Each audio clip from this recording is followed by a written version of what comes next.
In Murrindindi Shire, it's business as unusual, and right now our local businesses need you. Every dollar you spend locally helps business owners support their family, other businesses and you. Shop local, shop Dindi. Visit dindidirectory.com.au. Welcome to Dindi Live, presented by Murrindindi Shire Council. Simulcast on UGFM in your local area. Dindi Live would like to introduce Drop of Scotch.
Here we are at Dindi Live. We're a Drop of Scotch. This is David Alloway and I'm Diane Gaylard. Those were a couple of tunes. The first one's called Meliona, and it's a Welsh tune that was written for a dance.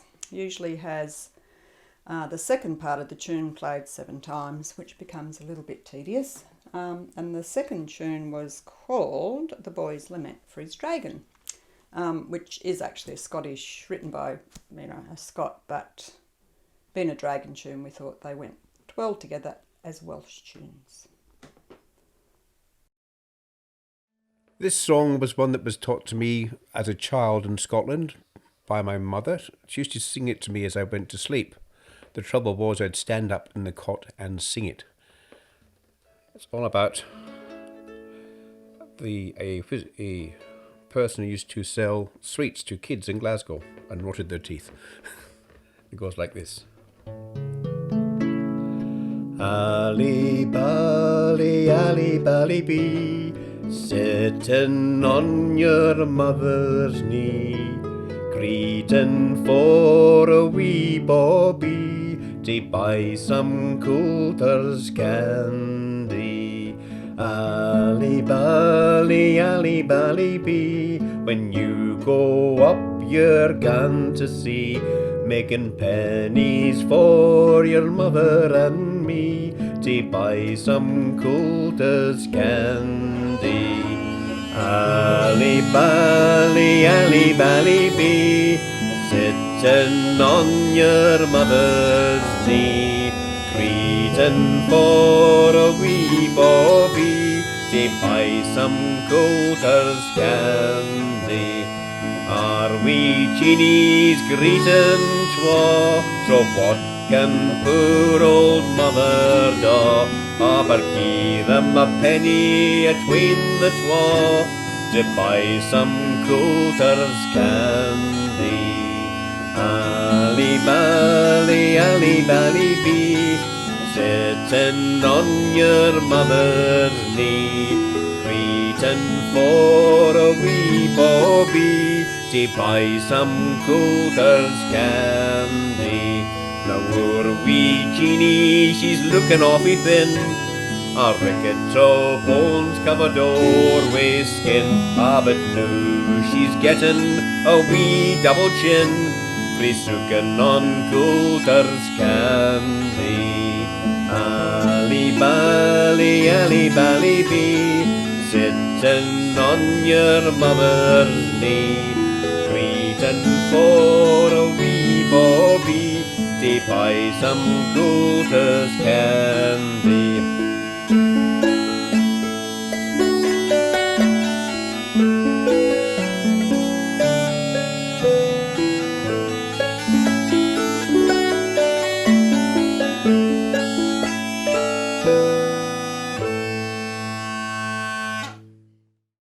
Next tune, or 2 tunes we're going to play. The first one is called Long Notes, which I wrote for my dad's wedding when he remarried at the grand old age of 75. And the second tune was written by David. It's called Beth's Fiddle Scarf, written for a friend of ours who wears a scarf on her fiddle.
This next set of tunes, I've tried to make a bit of a story out of them, but they're also tunes that if you ever feel like you'd like to come along to the Buxton Hall every second Thursday of the month after COVID is settled down, we do a bit of Scottish country dance in there, and these are the sorts of tunes that you would expect to hear to dance to. So the story is that there was this fella who came from Bonnie-Doon. So the first tune is the Banks and Braes, and because he was a bonny lad, that's the next tune, it's a Strathspey, he drank Highland whiskey, as you do when you're in drop of Scotch, and the Highland whiskey led him to be a devil among the tailors, and he danced the fairy dance, and those last two tunes are reels. So we've got a slowish tune, a couple of Strathspeys and a reel. Oh, Strathspeys are very much Scottish. They are found in Irish. Particular dance step done to them, which is quite beautiful, really.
to Dindi Live for having us. We hope to see you live sometime soon. Yes. Good night. Bye-bye. Up next, we talk to Vicki Combridge about her work. Hi, welcome to Dindi Live. I'm Vicki and this is my studio. Can you tell us about your art practice? As you can see from what I'm surrounded by, I do wire sculpture. I use various types of wire, different sizes of mesh, fencing wire, barbed wire, and smaller wires, different sizes of tie wire. What type of sculptures do you focus on?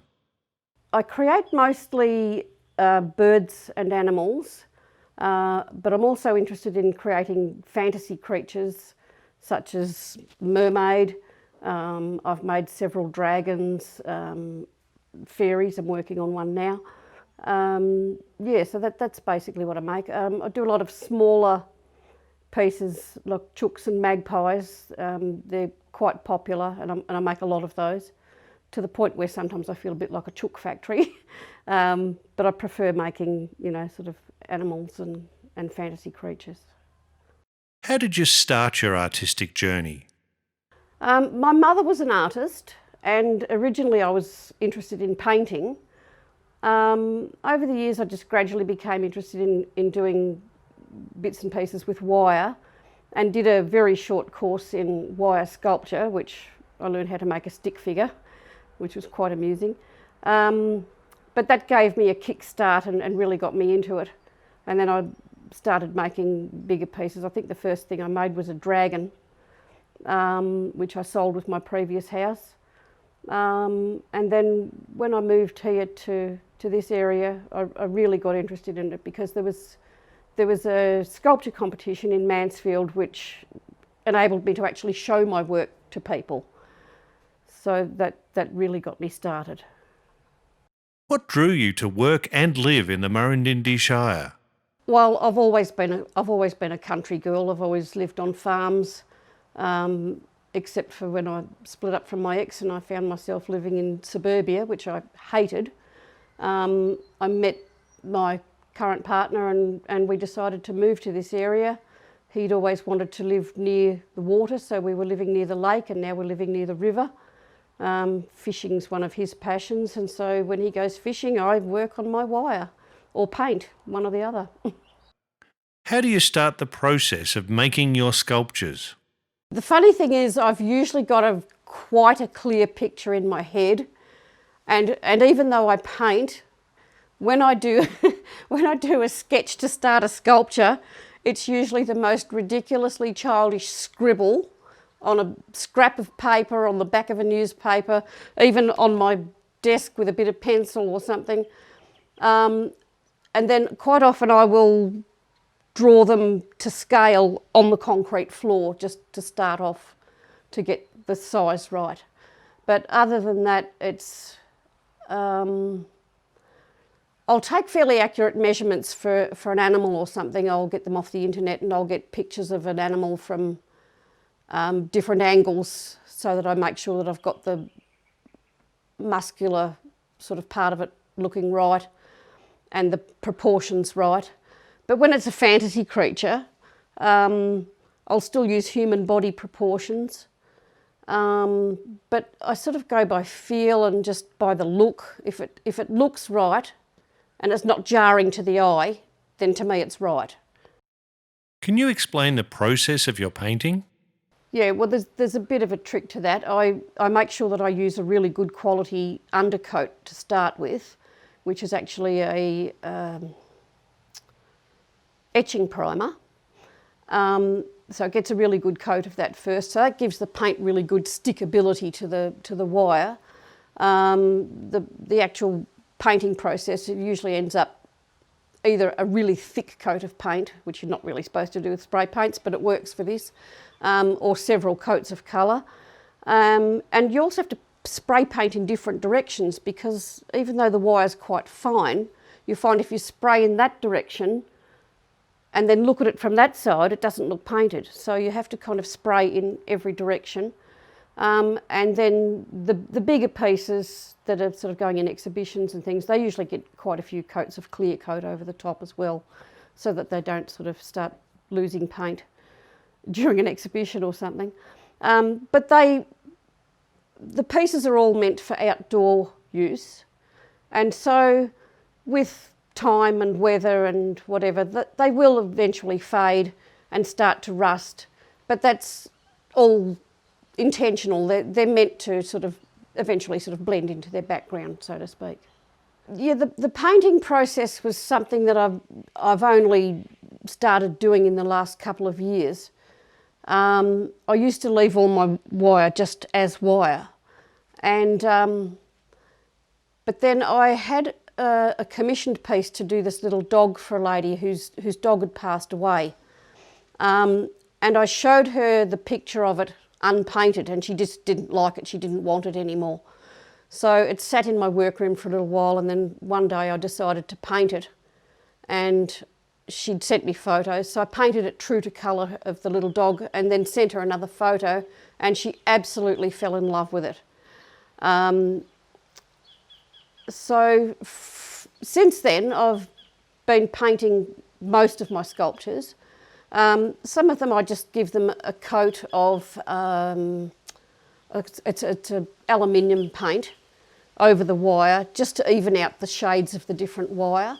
But other things like the peacock and the mermaid and the chooks and magpies and things, I try to paint sort of true to life colours. And it's all done with spray paints so that the paint can actually get into the cavities of the wire.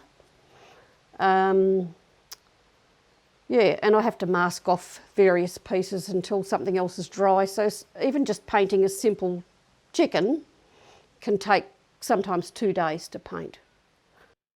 How do you work with scale? I try to keep most things to scale. The magpie is probably one of the smallest things I've made. Although I did have a next door neighbour's granddaughter here one day, and we made some tiny little yellow chickens.